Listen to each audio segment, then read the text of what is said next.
भारतीय इतिहास में पहली बार कोई भगवा पहनकर विदेशी धरती पर उतरा मुख्यमंत्री। बुलडोजर बाबा की एक झलक पाने के लिए उमड़ा सैलाब। सिंगापुर की सड़कों पर गुंजा जय श्री राम। भगवा रंग से रंग गया पूरा शहर। अचानक जापान जाने से पहले समंदर के बीच बसे अनोखे शहर सिंगापुर में भगवा चोला, माथे पर तिलक और फौलादी इरादों के साथ सिंगापुर की धरती पर उतरे योगी। ये नया भारत है जहां संत संकल्प भी लेता है और संकल्प को सिद्ध करने के लिए दुनिया के दरवाजे खटखटाता है। भगवा चोला, माथे पर तिलक और लक्ष्य उत्तर प्रदेश को वैश्विक औद्योगिक शक्ति बनाना। कभी जिसे बीमारू राज्य कहकर तिरस्कार किया जाता था, जहां से युवा रोजगार की तलाश में पलायन करते थे, आज वही उत्तर प्रदेश एशिया की आर्थिक ताकत माने जाने वाले सिंगापुर की धरती पर निवेश का बिगुल बजा रहा है।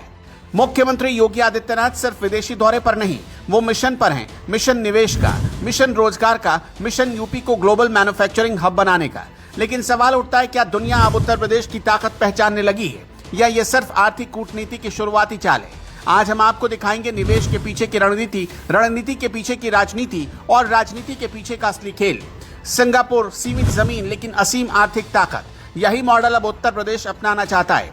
मुख्यमंत्री का ग्रैंड वेलकम, प्रवासी भारतीयों से संवाद, सीईओ राउंड टेबल, करीब 25 वैश्विक कंपनियों से प्रस्तावित बैठकें। फोकस सेक्टर साफ है: data energy, green energy, electronics manufacturing, logistics park, aviation engineering, startup ecosystem.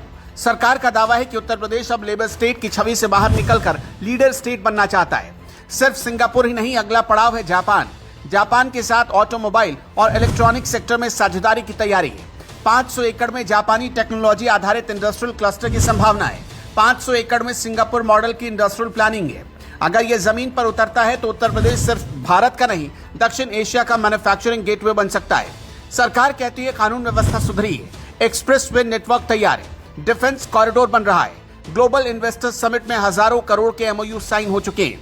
लेकिन यहीं से शुरू होती है सियासत। विपक्ष का हमला तेज है। समाजवादी पार्टी के अध्यक्ष अखिलेश यादव ने तंज कसा, जो काशी क्योटो नहीं बन पाई, अब जापान से क्या सीख लेंगे। विपक्ष का आरोप, ये निवेश यात्रा नहीं, इमेज बिल्डिंग एक्सरसाइज है। सवाल पूछे जा रहे हैं, क्या पिछले एमओयू जमीन पर उतरे? क्या रोजगार वास्तव में बना? क्या उद्योगों को बिजली, जमीन और स्थिर नीति मिल रही है?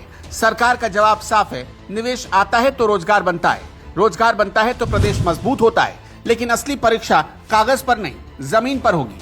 अगर कारखाने बनते हैं तो राजनीति भी बदलेगी, अगर रोजगार मिलता है तो सामाजिक समीकरण भी बदलेंगे। यानी ये सिर्फ आर्थिक यात्रा नहीं, ये राजनीतिक भविष्य की बुनियाद भी है।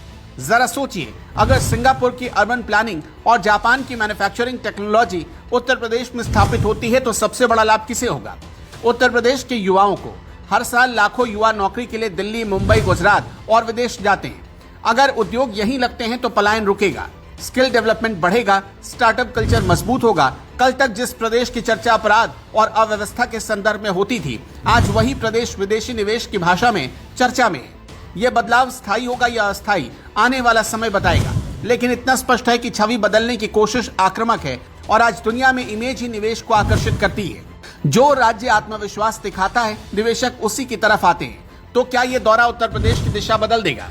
क्या यूपी भारत का नया औद्योगिक इंजन बन सकता है, या फिर ये सब राजनीतिक ब्रांडिंग का हिस्सा है? सवाल बड़े, दाव बड़ा है और समय भी निर्णायक है। अगर निवेश जमीन पर उतरा तो इतिहास बदलेगा, अगर नहीं उतरा तो सवाल और तेज होंगे। लेकिन एक बात तय है, उत्तर प्रदेश अब इंतजार करने वाला राज्य नहीं रहा, वो दावा करने वाला राज्य बनना चाहता है। आप क्या सोचते हैं? क्या यह टर्निंग पॉइंट है या सिर्फ एक हाई प्रोफाइल विजिट? कमेंट में अपनी राय दीजिए। वीडियो पसंद आए तो लाइक और शेयर कीजिए और ऐसी ही विश्लेषणात्मक रिपोर्ट के लिए चैनल को सब्सक्राइब करना मत भूलिए, क्योंकि यहाँ हम सिर्फ खबर नहीं दिखाते, हम बदलते भारत की दिशा पढ़ते हैं और इसीलिए शम्स मेरी तरफ देखता रहता है।